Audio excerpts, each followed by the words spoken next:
तो जो सूक्ष्म वेद है उसके अंदर कंप्लीट कोरस है, तो वो कंप्लीट कोरस दास, और वो सूक्ष्म वेद यानी तत्व ज्ञान गीता अध्याय नंबर 4 के श्लोक नंबर 32 में, गीता अध्याय नंबर 4 के श्लोक नंबर 34 में गीता ज्ञानदाता ब्रह्म खुद कह रहा है कि जो आध्यात्मिक जो धार्मिक यज्ञ हैं, यज्ञ माने धार्मिक अनुष्ठान, इनकी जानकारी ब्रह्मणे मुखे, ब्रह्मणे मुखे का अर्थ है भगवान स्वयं अपने मुख कमल से जो वाणी बोलता है उसमें विस्तार के साथ कह गए।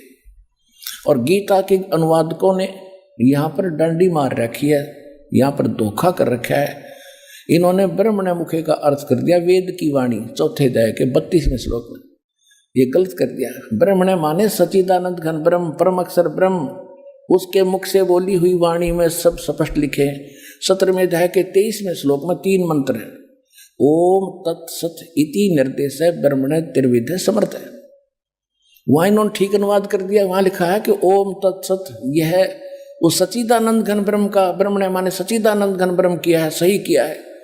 उसके पाने का केवल ये 3 मंत्र का जाप है, नथिंग एल्स। इसी का फाइनल निर्देश है, डायरेक्शन है और कुछ नहीं। तो यहां इन्होंने चौथे अध्याय के 34वें श्लोक में गीता जी में इन्होंने गलत कर दिया, ब्रह्मणे का अर्थ कर दिया वेद की वाणी। मूर्ख कहेंगे। देखिए राजा का अर्थ कोई वेद कर सकता है, संविधान कर सकता है? ब्रह्म का अर्थ वेद नहीं हो सकता, ये मूर्खता कर रखे ना।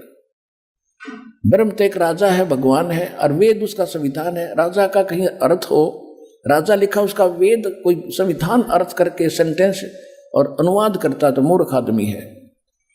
तो यहां लिखा है कि वो सच्चिदानंद घन ब्रह्म अपने मुख कमल से जो वाणी बोलता है वो कंप्लीट है, उसके अंदर वो तत्व ज्ञान है। उस ज्ञान को खुद कहता मैं नहीं जानता। किसी तत्वदर्शी संत से जाकर पूछो, उनको दंडोत प्रणाम करने से, कपट छोड़कर निष्कपट भाव से प्रसन्न करने से वो तत्वदर्शी संत तुझे उस तत्व ज्ञान का उपदेश करेंगे। तो इस विश्व के अंदर पुण्यात्माओं, ये तत्वदर्शी संत इस दास के अतिरिक्त इस विश्व में नहीं है।